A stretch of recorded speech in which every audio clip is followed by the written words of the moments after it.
for today's webinar, Using Digital CSR as an Engine for Recovery and Growth, a how-to primer in creating viral digital activations. Before we begin, just want to go over a few housekeeping items. We are recording this webinar, so you'll have access to the recording and the slides. If you're joining us via Zoom, we're going to send you the recording and the slides to the email that you used to register.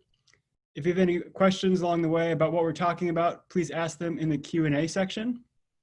Ashley will be monitoring that as we go along, and we'll try to get to at least some of the questions after each section. And of course, we're going to save some time at the end for Q&A. If you're joining us through Facebook Live, you can get the recording and the slides by sending us an email, avi@formomentum.com, and I'll make sure that you receive the slides as well. Again, if you're joining us from Zoom, we'll get the recording right out to you. You don't need to do anything. We'll have those out to you pretty soon. And with that, let's begin. First, I want to introduce you to Angela from Charity. Thank you, Avi, and welcome everyone. My name is Angela Dentex, and I'm one of the two founders of Charity, a for-purpose marketing platform. My own background is in nonprofit marketing and communications.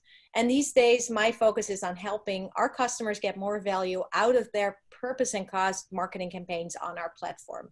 That platform, Charity, takes advantage of people's passion and also the influence they have over their friends in social media.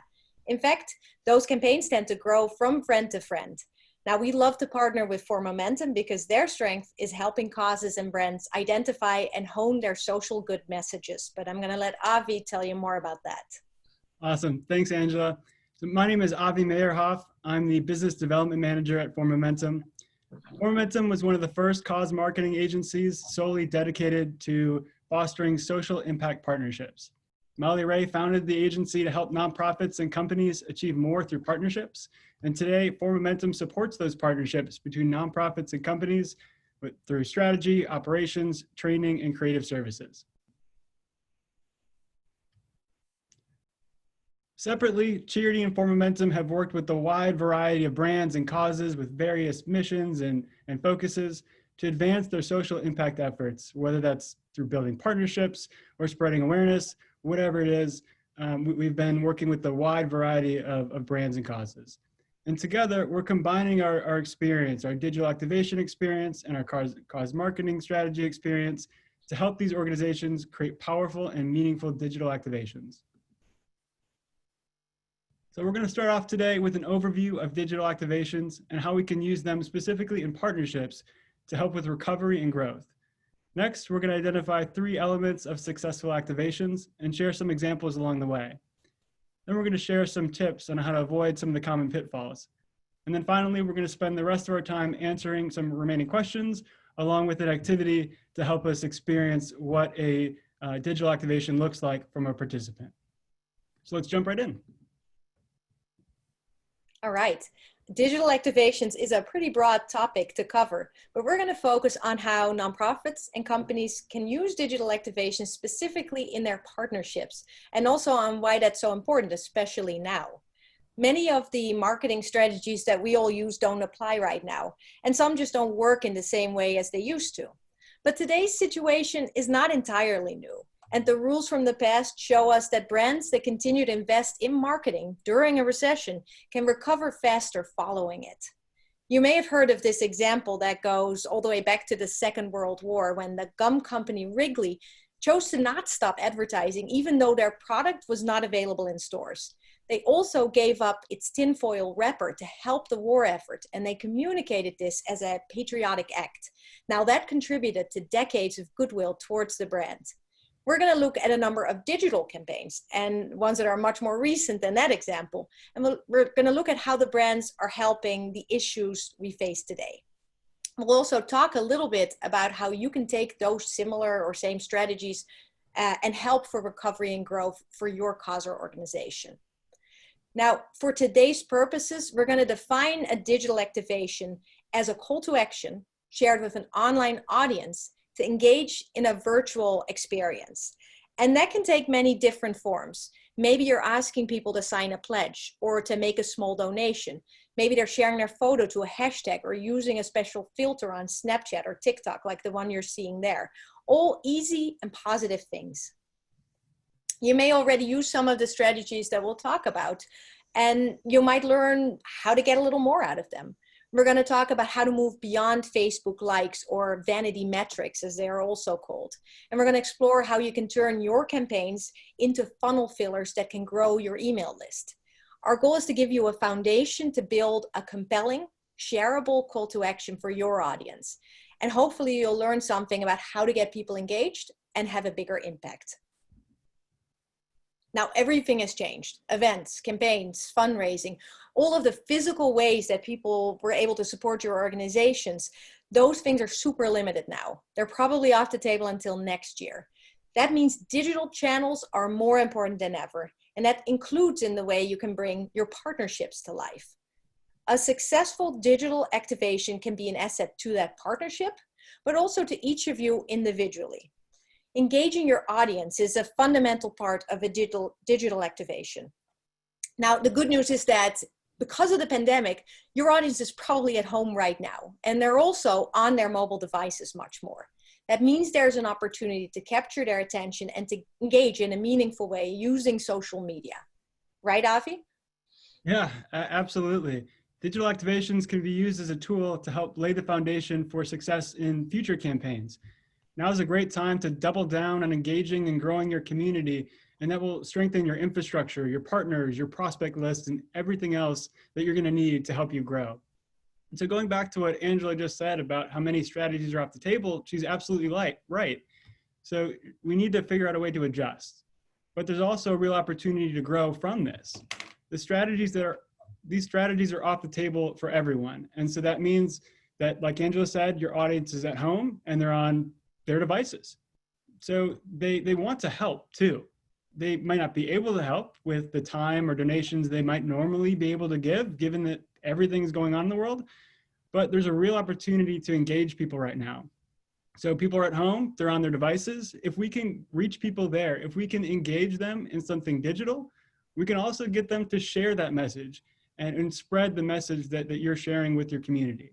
So you as a nonprofit or a brand can share your call to action with your network and then use social media to tap into your network's network and then your network's network and so on. And so in other words, you can reach the people that you can reach new audiences. You can reach people that have a lot in common with your current audience and that fit the profile of your target audience. And these tools aren't a temporary fix. Digital activations are a long-term solution. The activations that we'll dive into today can work right now. They can work today to replace benefits in the short term, but they'll also work down the road as either a standalone asset that you can use in addition to the other programs that you're doing, or they can help the programs that you're using right now. When you go back to in-person events, you can use them alongside that too.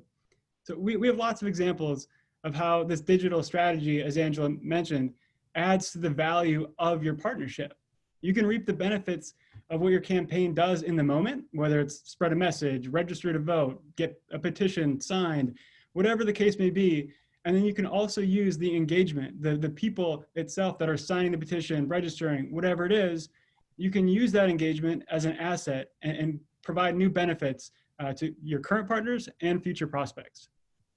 So I think we're going to pause here. Ashley, was there a question? I do have one question that came in. One participant asked, what if my goals were fundraising related? Yeah, that's a really good question, especially right now when fundraising events, a lot of them rely on some sort of physical audience, an in-store donation, for example. That can be really challenging. But we can accomplish the same goals using digital. And a great way to start is thinking about where you can point people online. So for the in-store campaign, can you point them to the same kind of register campaign online? And same thing with the rest of the benefits. Can you shift the benefits of a partnership to online? So if a partnership is, or if a partner rather, is really interested in visibility at an event, can you use a digital activation to deliver that same visibility and maybe even increase the footprint? So it's not going to look the same, but you can still accomplish the same goals. And then you can go a step further and use the digital activation to reach the people that you would be using in a fundraising campaign. So the people walking into a store, you might not know who they are, but on digital, you can use that as an asset and you can track that. Okay, we had one more that came in. I think you touched on this already, but someone asked, can a digital campaign for awareness still somehow be connected to finding new donors? How can we cast a wide net, but still get data to re-engage? How do we get back in touch? That is absolutely fantastic. I love that question. Angela, do you want to talk about that one? Yeah, so getting user data from a digital activation is definitely possible. It's hard if you only use social media. And this is, of course, what the social networks want. They want you to pay to reach an audience, and they prefer that you pay over and over again to speak with them. So what we like to do is create experiences that are digital that can take advantage of social media as a way to reach people in the first time, but then have some kind of mechanism that forces them to identify themselves. So maybe you are using social sign up where we can collect a name and email without any friction. If we ask you to share a photo, we can, at the end of that flow, ask you to stay in touch. And maybe there's an incentive to provide that information. All those names and emails can then go into a list, and that list can serve for future fundraising appeals, or that can go into your cultivation strategies. Same for a petition. That's another way to get a name and an email from someone. That's great. I know we're going to touch on that a little bit more as we go along. So I think now we'll keep moving on. But as we go through it, if we still haven't fully answered that, please ask. But I'm sure that we're going to dive into that a little deeper as we go forward. So we've explored a little bit about the why. Digital activations have the potential to spread and leverage your community's network to amplify your cause and to support your partnership's purpose. The more reach, the more people engage, then the bigger your impact. Let's talk about how. And we're going to look at how to make digital activation successful by walking through 3 key elements: how we get people to engage, how we help it spread, and how we use the information we gain to take future action. These are the elements of a successful campaign: compelling, shareable, actionable. Our first is compelling. Now, as I said before, the more people that we can engage, the bigger an impact we have. And when people participate, they essentially become an extension of your campaign. And that's how you turn your audience into activists.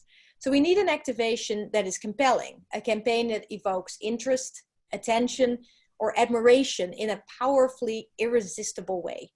Your message, what you say, or your call to action can be compelling through where you say it, who is saying it, and how you say it. And in the best example, it combines all 3. So let's dive in there, and we're going to start with the where you say it. And so far we've already talked about that you need to reach people so they can engage with it. And we've already talked about that it's a safe bet that they're at home and they're on their phones. So it's a great opportunity to meet them where they are. When your audience is scrolling through their Instagram feed, catch their attention and invite them in to participate with a thumb-stopping first impression. And I love that word, thumb-stopping, but just thinking about it, that you need to grab their attention right away. On social media, you have a really short attention span. Your audience has a short attention span, and so you need to catch them in right away. And in order to get their attention, your message needs to be authentic. And we're going to talk about this a lot. It needs to be authentic, it needs to be relevant, and it needs to be timely. Make sure that your brand and your cause are aligned, and that the call to action, the ask of your audience makes sense for you and the partnership and for the audience. Your audience should understand immediately what's going on and why it makes sense. Who is saying it can make a big difference here. One way to add authenticity to a partnership and a call to action is through endorsement. And not talking about celebrity spokespeople, it really can be any trusted voice. So for example, a nonprofit is a really trusted voice in a lot of cases. It carries more weight when a nonprofit says, we think this company is great, thank you so much, compared to a company saying, we're so great because we did this thing with the nonprofit. What's even better is getting a customer or your audience or your donors to say, this is why I love this brand, because they support this cause that I care about. And everybody wins there. Allowing individuals to put their own name to the message to make it more personal doesn't just add reach. It strengthens the call to action, and it makes it more approachable. People are far more likely to trust their friends. They trust their friends more than companies, more than nonprofits. And if my friend shares something, it puts a halo over the partnership that the message is sharing. So I'm far more likely to engage in that because I trust my friend and I see that partnership in a better light. So while a trusted voice makes it more approachable, there's still a lot that we can and need to do along the way. We need to give our audience an irresistible call to action, something they want to do. And so we need another halo. So we have the halo over the partnership by having our friend endorsing it.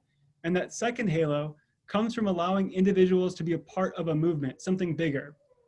A really good example is from Brooks Running, a running shoe company that invited their audience to pledge to run a certain number of miles to raise awareness. Their message was, make your run count for something bigger than yourself. So when somebody sees this, they're not just going for a run, they were invited to be part of something bigger.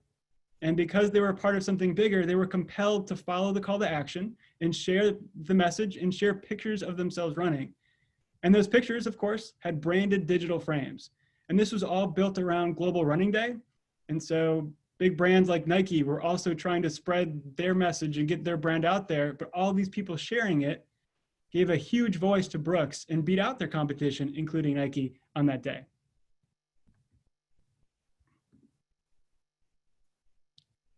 This is another really compelling example that we like, JanSports Lighten the Load. This was in support of Mental Health Awareness Month, and I think the story here is really interesting. So in January, before COVID, at least in the US, JanSport was looking for a way to connect with their consumers. And their consumers are people who buy backpacks. It's a backpack company. That makes sense. And people who buy backpacks, that's right now, it's Gen Z. So they spoke with their customers, they did their research, and they learned that the top concern for their audience, Gen Z, is mental health. And mental health isn't always an easy topic to talk about, but they knew that they didn't want to just go, hey, this backpack comes in all sorts of different colors. They needed to find an authentic, compelling way to connect with their audience. And so they used their platform to bring this topic of mental health to the forefront, and they made it compelling using a message that was approachable. And I want to point out here that a really important reason why this campaign is successful is that they didn't just stop at talking about it, they went and took action. They found and promoted educational resources and supported nonprofits and promoted what nonprofits were already doing, and they connected people who needed help with the resources that they needed. They also encouraged their audience to spread the word using a hashtag, Lighten the Load. And it's a really authentic hashtag. It's a really authentic that brings everything together. It connects the backpack company to the cause. And so they encourage people to share it. And that brings us to our second element, shareable. And shareable is so important to the success of an interactive digital campaign, because shareable campaigns can spread awareness and engagement beyond the audience that you are able to reach on your own. But this is more than just amplification of reach. By sharing, people can make the message much stronger. And why does that work? Well, because we care more about our friends than brands and organizations. Facebook actually adjusted their entire newsfeed around this idea, right? They're promoting and prioritizing personal posts, and they're suppressing organic brand and nonprofit posts. So in addition to getting the attention of your audience, what you really want to do is make your call to action itself shareable. Now, asking people to just hit the share button on Facebook is not all that effective. The best way to encourage people to share your message is by asking them to make it their own. And you may need an incentive for that. Now, with a partnership, you can do more than a brand or a cause can do by itself. You can ask people to do something to unlock a corporate donation of some kind. And sometimes that can be entirely symbolic. Getting someone's attention is hard, so you want to make sure that the next step is not hard. Make sure that that one's easy, because if your goal is to spread awareness of the good that you're doing, then maybe asking for a social post with a photo is a great ask, like in the campaign you're looking at on the screen. Another example could be a pledge or a signature. If you're collecting participant data, which you really should, try to incorporate even that step seamlessly into the process. The reality is you're going to lose part of your audience at every point of friction. So incentivize sharing, make it count, and then as much as you can, get out of the way. Here's a really good example that is both compelling and shareable.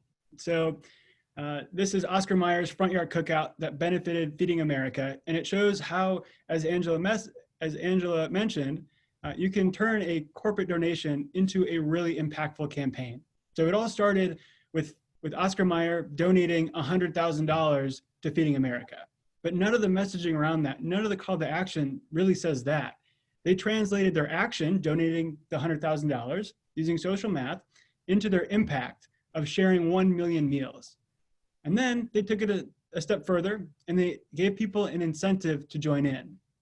For every photo of a cookout shared on Twitter using their hashtag, Oscar Mayer would donate another meal. And they promoted this all over social media using fun and uplifting messaging to get people engaged, to keep it approachable and compelling. They kept it relevant with reminders for people to stay 12 hot dogs apart. And I love that one. That's great advice. So they used some of their TV ads to promote this. And they really embodied the message and shared that. Instead of we're donating $100,000, it was come join us as we make this big donation to Feeding America.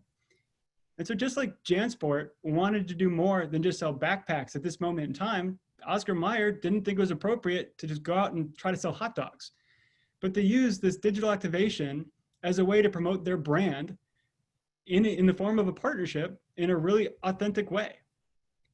And it worked. Oscar Mayer got people to essentially make their own ads for Oscar Mayer. And they posted them to social. And this is how Oscar Mayer turned their audience into activists.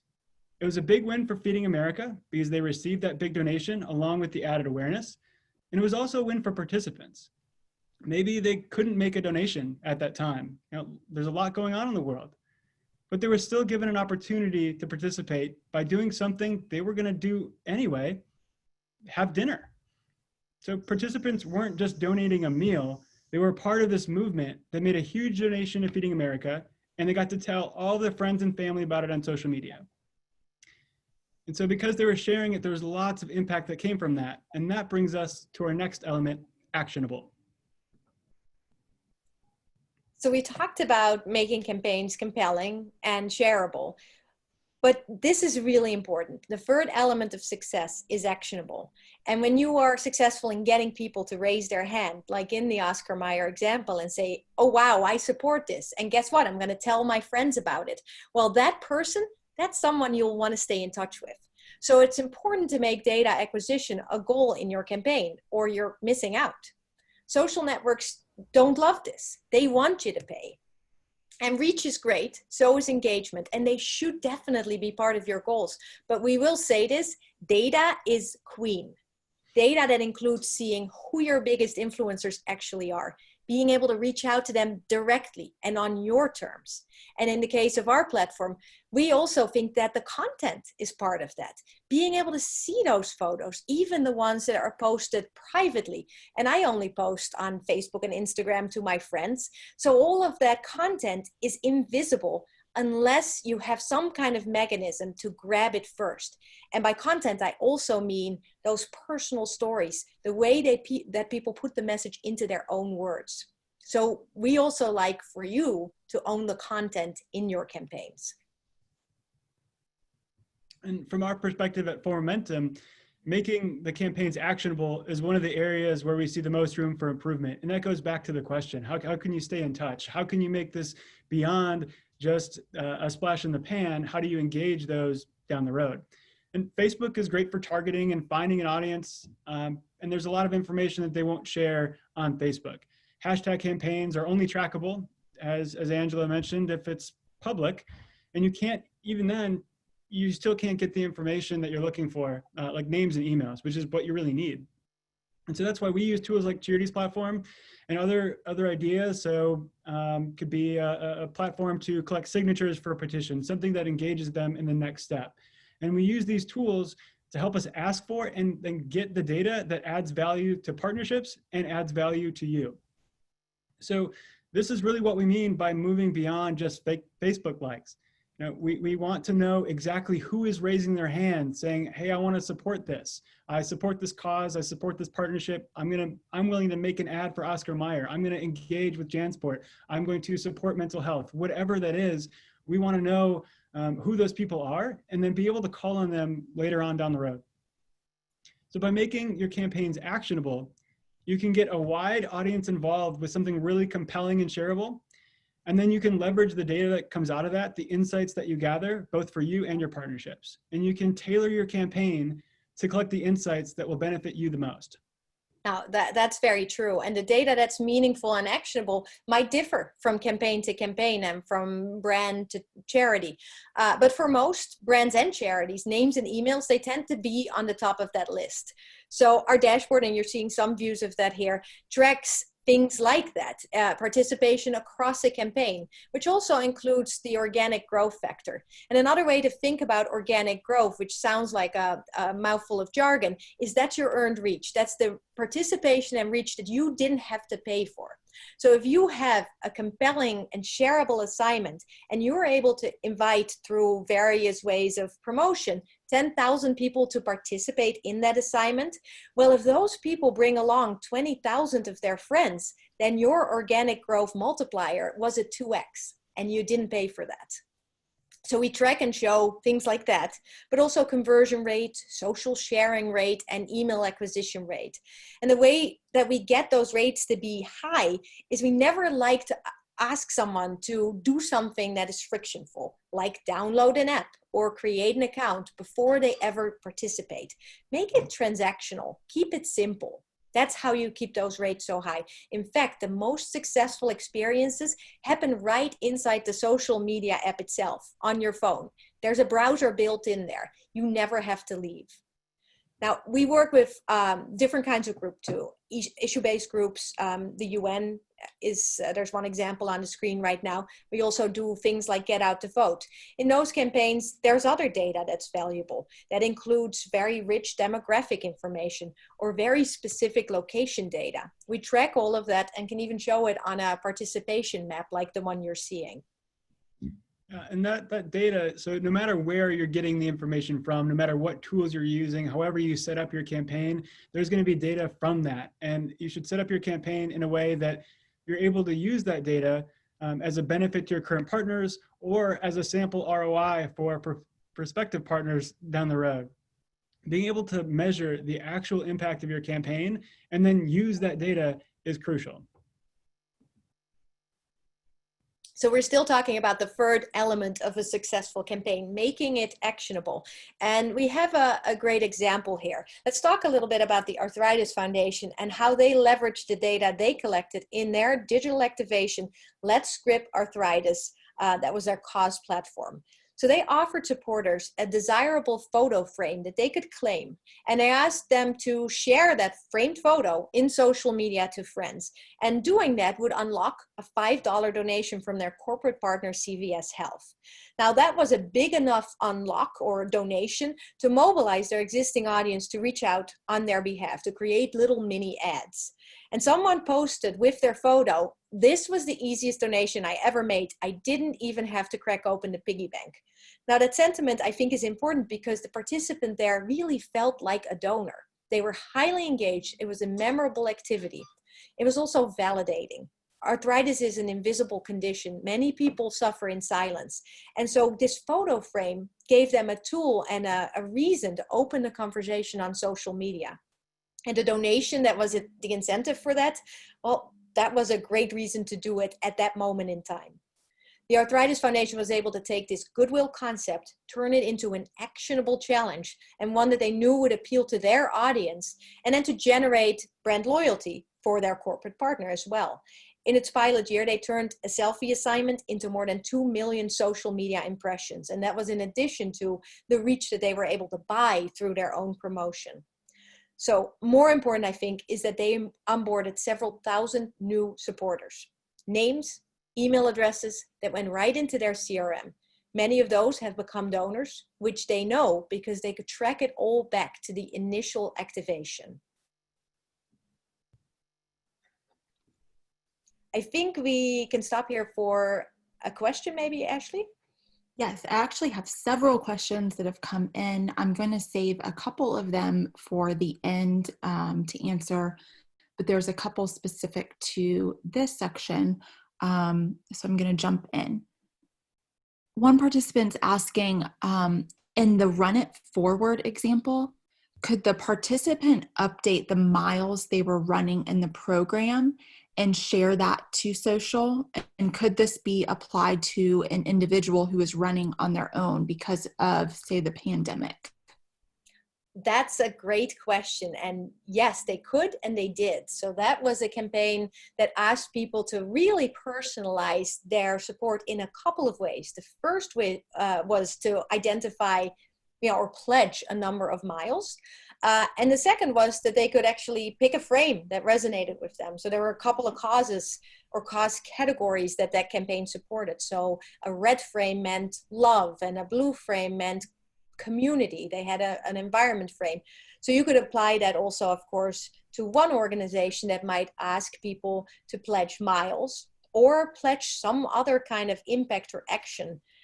We're doing campaigns where people are pledging a climate-friendly action or some way that they're making a difference. And then you can add up those miles or those actions to report on impact that goes beyond dollars. But you will be able to capture user data so that if your future goals include individual fundraising, you then have that asset to use. Great, thank you. Okay, we have another question asking how many email addresses can be added in a campaign like one of these, and do they convert better than the list that we can buy? Good question. I'll take the two pieces.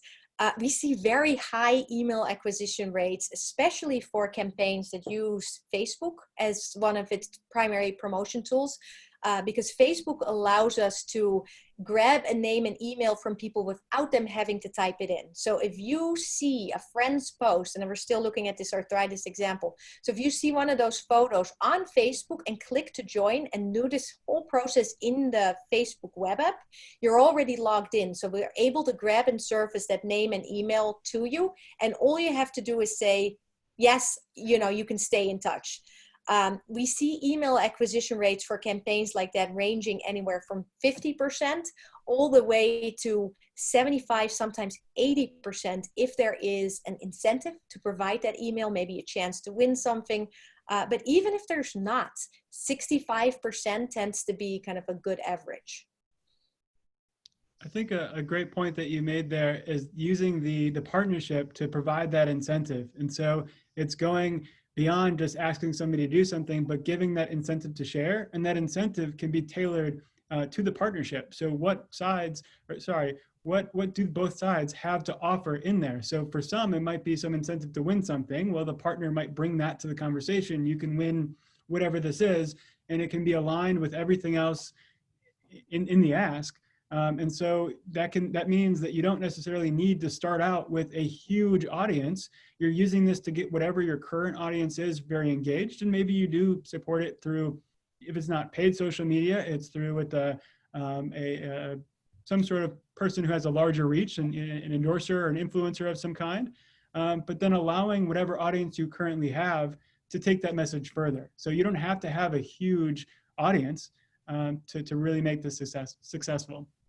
There was, I think, a second part to that question about how those emails tend to perform as compared to list emails. And of course, our perspective on this is anecdotal because that data belongs to our customers. But we do hear that these are highly engaged people. These are not people who may have been, engaged by a competitor 5 years ago and landed on a list. These are people who did something for you recently, something they are sure to remember. These are memorable loyalty generating activities, and they shared it to their friends. So yeah, they convert into whatever comes next to become a supporter or a donor or a volunteer at very healthy rates. I'm going to hold the rest of these questions until the end, just for time's sake. All right. So we talked a lot about what to do, but let's not forget what not to do. Marketing campaigns are part science, but they're also part magic. And while success is not always easy to predict, when a campaign does miss the mark, many of us will go like, yeah, well, that was obvious. Most mistakes can be avoided by being thoughtful and cautious, and you should be especially careful right now in a world reshaped by both a pandemic and economic uncertainty, and now a revived civil rights movement. So it is important to message with authenticity, for Momentum helps its clients navigate this minefield. Yeah, and that's the first tip to avoiding these pitfalls, is making your campaign authentic. And we did talk about this earlier in the key elements of success, but it really is worth mentioning again. Activations and your partnership in general should be authentic, relevant, and timely. And partnerships that fail to have that authentic and timely activation will come across at best irrelevant and sometimes at worst offensive.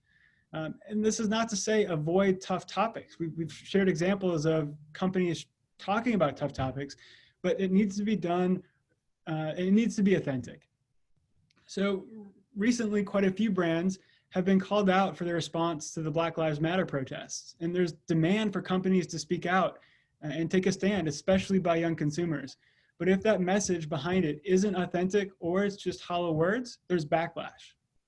On the other hand, Ben & Jerry's is a great example of a company that's doing it right.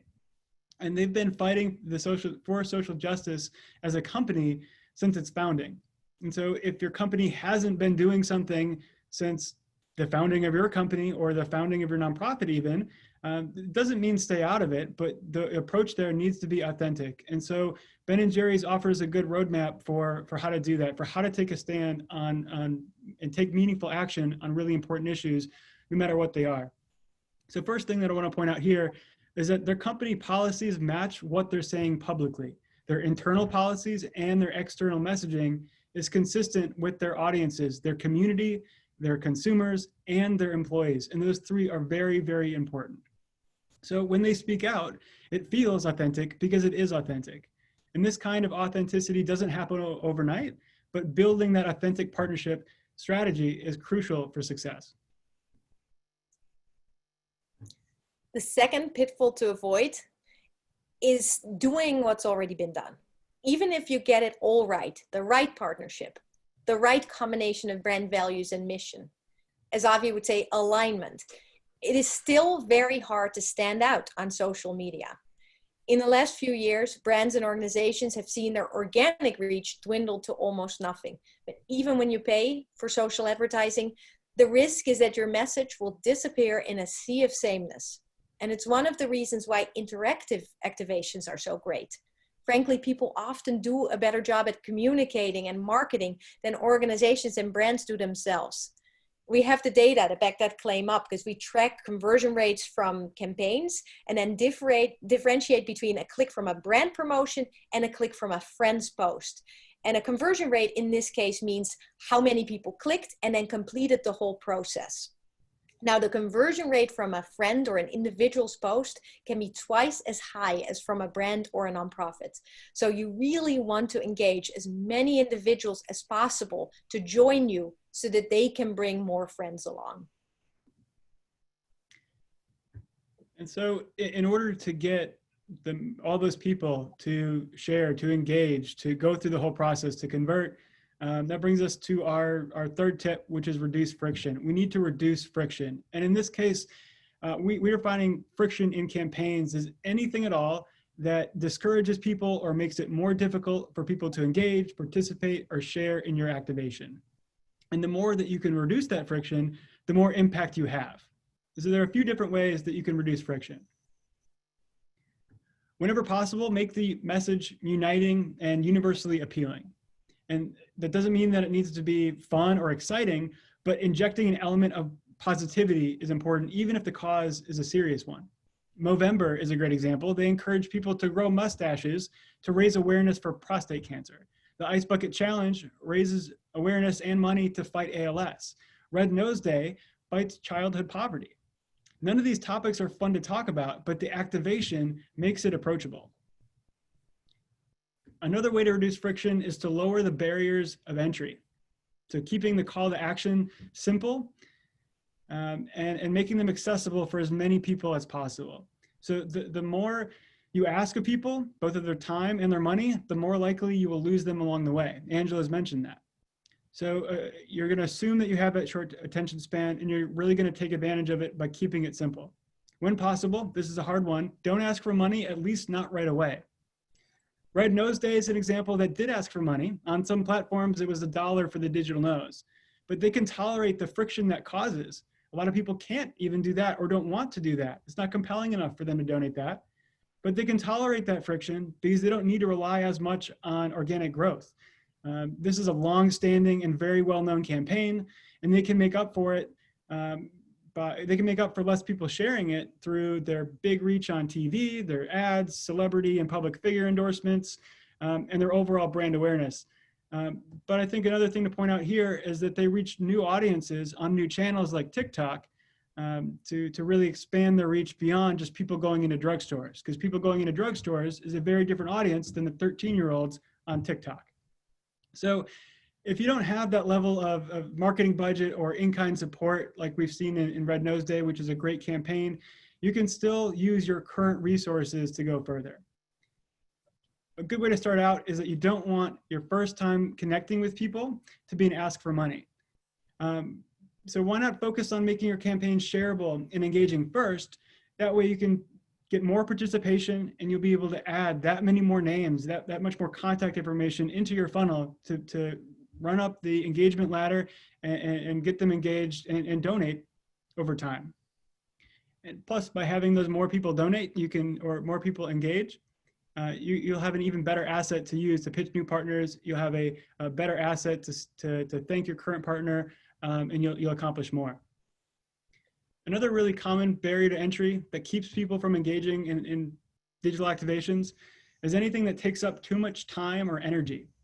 As Angela's pointed out, we can meet them where they are and let them stay there. So if they're on Instagram, let them stay there. If they're on Facebook, let them stay there. Don't make them leave in order to participate. And that's really why sharing photos is so great, because people can do that right from their app and they never have to leave what they're doing. It doesn't feel like a big ask. And reducing friction at every step will help your campaigns, your message, your partnerships go a lot further and leverage your current resources. So in summary, and as you think about how to incorporate digital activations into your partnerships, remember to do everything you can to make the content compelling, the call to action shareable, and to make sure you collect data that you can act on. Safeguard your campaign by making sure the message is authentic and the right one for you and your partner. And yes, stand out from the clutter on your social feeds, but in the right way and for the right reasons. And lastly, avoid friction. Too much choice. Avoid any barriers to entry. Now, I promise that we're going to stop talking soon and move on to your questions. But first, here is something that you can do right on your phone right now to get a taste of what a digital activation feels like from the perspective of a participant. Last May, the mental health charity Bring Change to Mind launched a social activation that they came up with working with the teens in their high school peer support groups. Now, that was really authentic. Their No Normal campaign recognized that the world is not normal right now, and it invited people to add their photo to a shareable frame, and those frames said things like, "Don't filter yourself," and "Sometimes I feel like I'm on a roller coaster." Bring Change to Mind used influencers to promote the campaign, and because we can track their impact on the platform, we know that Chase Stokes, who's on the hit show Outer Banks, was the most successful. Now, he happens to be very outspoken on the topic of mental health, so it made sense, it was authentic for him to do this. And he inspired thousands of young fans, many young girls, to upload their photo on Instagram and tag him in it. That No Normal campaign helped the charity get much more reach for their message. They collected email addresses from many of the participants, an actionable asset. So here's what you can do. Text a photo, any photo, we'll make it a nice photo, to 41785. you'll get a link back. You can click that link to pick and add a frame. Now, don't worry, you don't have to share it to social media if you don't want to, but you can if you want to. That short phone number, by the way, that short code is one of the ways that campaigns can be promoted even outside of digital channels, like on TV or at an event, if we ever get back to events. So while you do that, I'm going to hand it over to Ashley and we'll move on to Q&A. Great. I have several questions, great questions here for you guys. So one participant asked, we'd love to come up with an idea for something like this, but we're not sure how to start. What's the recommended way to understand what type of idea might work best? I can take that one. I think it all starts at finding, and Angela called me out for saying this a lot, alignment, finding the alignment between the partners and what's possible together through digital. So, going back to the examples that we've shared already, I think the arthritis and CVS is a great example, and there's alignment there, and then finding ways that even if that you can activate on that. And so then it's really coming up with a call to action that speaks to that collective audience. So you have Arthritis Foundation, you have CVS, their audiences, you can combine them and create one call to action that's going to appeal to both. And not just take some brainstorming and some creativity, but you can do a lot that you were going to do in person. So think about the things that you would like to do in person, and then how does that translate to digital? And then also think about the things that you can only do on digital. There's a lot of opportunity there. So it's finding the alignment between the partners and then finding some creative way to engage the collective audience. Great. Okay. I have another question. I'm just wondering if the data captured is CCPA compliant. That's an important question. The California Consumer Privacy Act, in addition to the European legislation that has been in place longer, is very important to follow if you're going to engage people nationwide, across the United States, or even internationally. So what we do, and there's other platforms that have similar processes in place, is we have a little pop-up at the beginning of the flow that people have to click to go in that says, I understand that there are terms of use and a privacy policy. Those are linked from that pop-up. And they also have to accept the cookie policy that allows us to create a process that doesn't have a login, but that still allows someone to get back to their content and share it. So it's all about transparency and making sure that you have those terms that say, hey, here's what you're doing when you're sharing a photo. Here's what we might do with the name and email you provide. Having that readily available to your participants to protect yourself. Great, thanks, Angela. Okay, I have a couple more. I think we have some time left. So one participant asked, we have been unhappy with social ads recently. They cost more and they seem to be converting less. How can I create ads that are converting better for cause marketing? Avi, would you like me to take that, or? Yeah, sure. Well, one thing is that right now, some brands are finding it easier and other brands are finding it harder to advertise in social media. And that's, of course, because of the unusual circumstance we find ourselves in. In general, there's a lot you can do inside of Facebook to set up campaigns for success, to optimize campaigns for the goals you want. And in the best cases, those goals go further than how can I get as many likes and shares of the ad itself. If you're driving to an experience, whether that's sharing a photo or signing a petition, you really want to set up those ads to convert for leads and to optimize, it's a lot of jargon here, to find the right people who will actually take action instead of just the cheapest people that the ad can find. Now, what we like to do is take advantage of tools like the Facebook Ad Manager to seed campaigns, to provide kind of the initial burst of participation, but then to become less reliant on them by empowering the audience to spread the message further, and in many cases, more authentically, with their own content. Okay, great. I have another question. This comes from Jenny, and she's asking, what platform is the picture texting on? When you're texting your photo to 41785, you're participating in a charity-powered campaign for Bring Change to Mind. And that campaign was promoted in a number of ways in social media. They primarily used Instagram.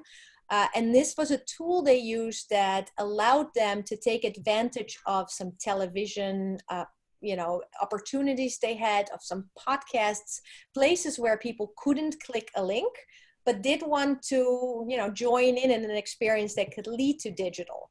That technology, that being able to text your photo to the shortcode to participate, is actually a patented piece of the charity platform. So if you're interested in using that for an activation, we'd love to talk one-on-one. Great. Okay. Do you guys have time for a few more? Yeah. Yeah. Okay. How do we engage partners to help fund digital marketing as part of their giving? How do we find the right partners? I think that's a two-part. Yeah, so I think I can take that one, Angela. I think the first part, how do we find partners to fund this? I think that's a couple different ways of doing that. One is pitching this kind of opportunity and presenting this kind of opportunity to a current partner. And also, if you're a nonprofit, we have one client, for example, that uses this kind of activation in their partnership prospectus, how they use to sell in other partners. And so as they're engaging partners, this is another way to entice partners to select them, because as the corporation sees that, okay, this nonprofit has this ability to have this kind of reach and run this kind of campaign, and maybe take some of the pressure off of the other marketing needs that company may have. And so that kind of ties into finding the right partners. Again, my favorite word of the day is alignment. And so finding a company that wants to have this kind of impact and these kinds of results. And so if visibility is important for them, getting out a message that may not be easy to talk about in this moment, whatever that may be. But I think your current partners are a great low-hanging fruit, and kind of working with them to see if they're willing to take this on, if they want to do this with you and give you this asset, that these kinds of activations give partnerships. Great. Okay. I have another question. Wondering, do I need to have a large built-in social media audience for this digital activation to work? I think you guys touched on that a little bit earlier, but if you want to go into more detail. Yeah, I mean, having an existing audience is, of course, useful to reach, to kickstart any campaign, but that doesn't just need to be a social media audience, nor is it a requirement to have a big audience at all. So if you have an email list or an email newsletter, if you have volunteers, or even your own employees can be used to kickstart a campaign to get a message out there. A combination of organic social media, which you'll have to do over and over again, because you always only reach a small part of your audience, and some paid social media, both work really well. If your audience in social media is large enough that you can create a lookalike audience through targeting, then that is a terrific way to not only drive more participation in your campaign, but to actually grow that social media audience, because you will get more page likes from a campaign like that as well. Okay, great. Great. And then what happens in digital social campaigns when there are trolls and a lot of negative sentiments? It is a good question, but I will say that, when we started building our platform 5 years ago, we expected that would be a much bigger problem than it actually turned out being. There's very, very little negative content in these campaigns, and that's because of a combination of, you are in charge of the initial promotion, so you're reaching people who tend to be interested in your cause and message. And then when those people reach out to their friends, they too tend to be connected to like-minded individuals. Now, that said, we do have a set of tools that allow us to both kind of monitor and flag content automatically, and that enable also a social media manager on the customer side to keep an eye on that gallery and curate it. And that doesn't just mean hiding content that you feel is not a good reflection of your brand.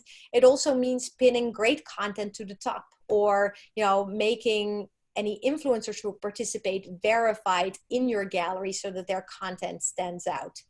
We have occasionally a customer that prefers that content gets skewed before it ever becomes part of a public gallery, and that is another way you can do it. Although we tend to advise against it because people love seeing their photo go into a gallery in real time.